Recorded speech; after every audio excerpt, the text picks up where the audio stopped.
For years I had been working on anti-poverty issues. That was my main focus, was poverty, and of course Better Beginnings was an answer to poverty. It was trying to get people involved in creating opportunities for themselves in their communities. When Mike Harris came into power, so people were blaming the poor for their problems. They were all frauds, they needed to be cut off, and blah, blah, blah. So that was actually my impetus for starting Myths and Mirrors, because I felt that the poor didn't have a voice.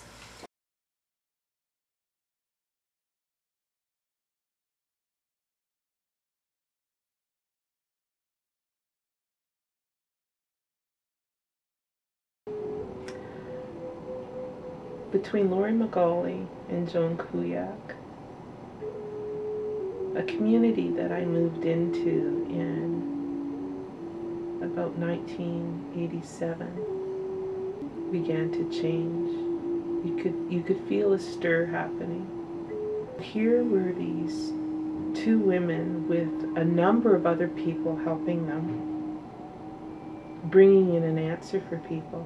But it's hard to accept a vision that comes from somebody else when you can't see your way out of a really tight spot, especially if you're a second or third generation of being there.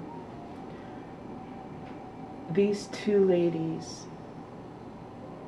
and the team that worked with them helped a community find a way to do that.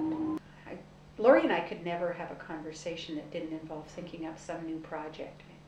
I mean, that's really what happens. If you put Lori and I in the same room for a couple of hours, we'll come up with some new project, and both of us get so excited we can hardly sit in our seats when it happens. And I think she does that with a lot of people. We hit it off and started talking. That was in probably around 1977 or 78. And we ended up working together to fund Women Helping Women. She became part of it, and it was a feminist organization, and we were developing a resource for women called Alternatives to Hysteria that told people what to do about everything from the kind of food you should probably eat, to how to get an abortion, to where to get help with birthing, natural birthing. It was an alternative guide for women. Just before the Inco strike happened in '78, we were having a meeting of Women Helping Women, and one of the members was a young woman named Arya Lane who came in, and she was in a complete freak-out state, because if the union went on strike and her husband was a minor, they might lose everything. They had a small baby, and we realized that we were going to have to mobilize wives supporting the strike. So Lori helped work with that one. She was always full of creative, exciting ideas, and she has a real instinct for the grassroots and for supporting people who are sort of at the bottom of the food chain.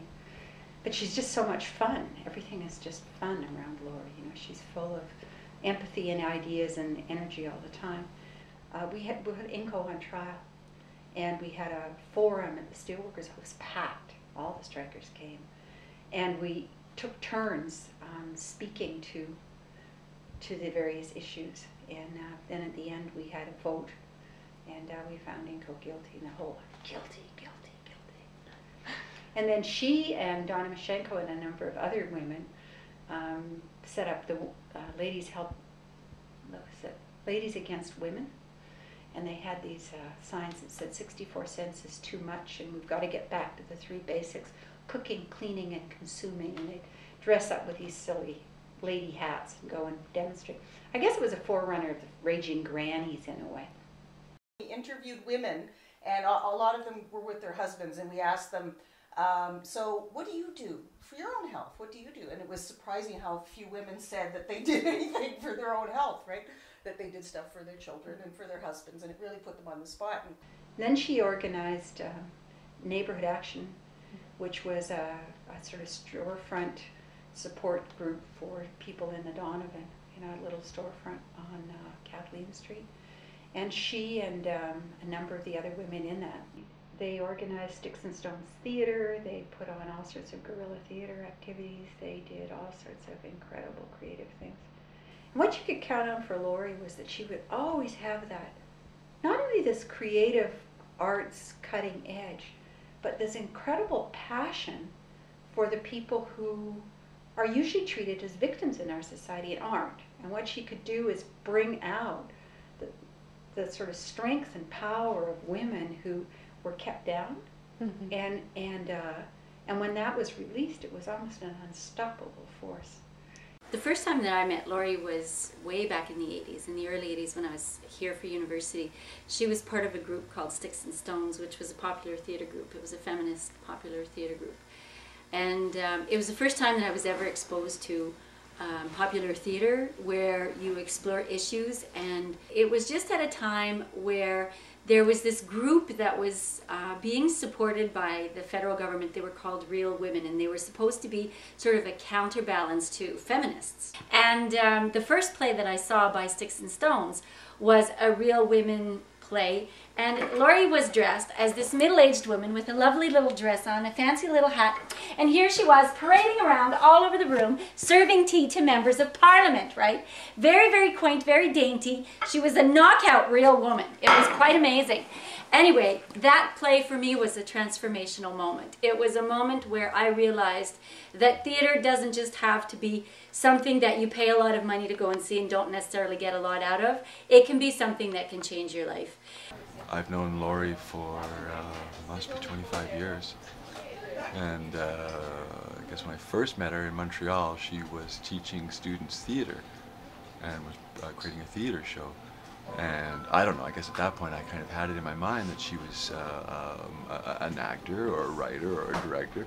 And as time goes by and I get to know her better, I realize that no, she's really just a person who loves these things and works with those things, but is not a practitioner of any one of them. She has worked with all kinds of programs that from quilting to painting murals, and yet she doesn't make a stitch, and she hasn't got a bit of paint on any part of her. It's amazing. Laurie came to work with us at this agency, at the Child and Family Center, with a project that was called Fourth R, the Fourth R, and we hired her as a community development worker, because I may have had a master's degree in community development, but she had the grassroots covered, and so we went on from, that was the base from which we built Better Beginnings.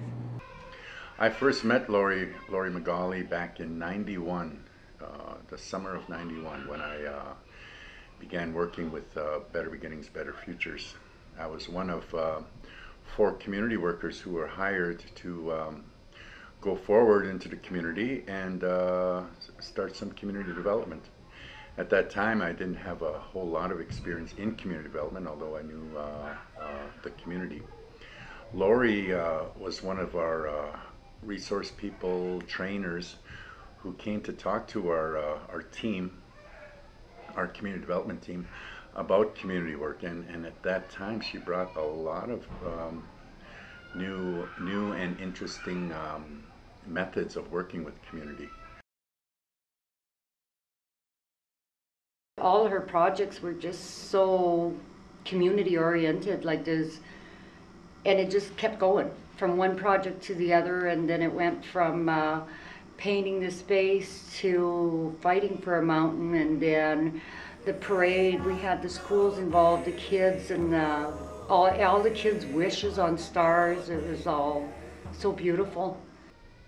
One of the things I really appreciate about Laurie and her work was her patience she had in training us. Some of the oh, and I remember one thing that really came to light. One was our definition of community, and that really made me think, you know, and I still remember those days.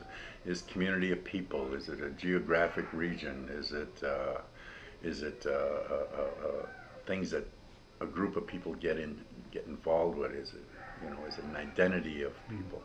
And now I know what a community is. It's everything. Everything's connected, and that's one of our teachings. And Laurie certainly brought that forward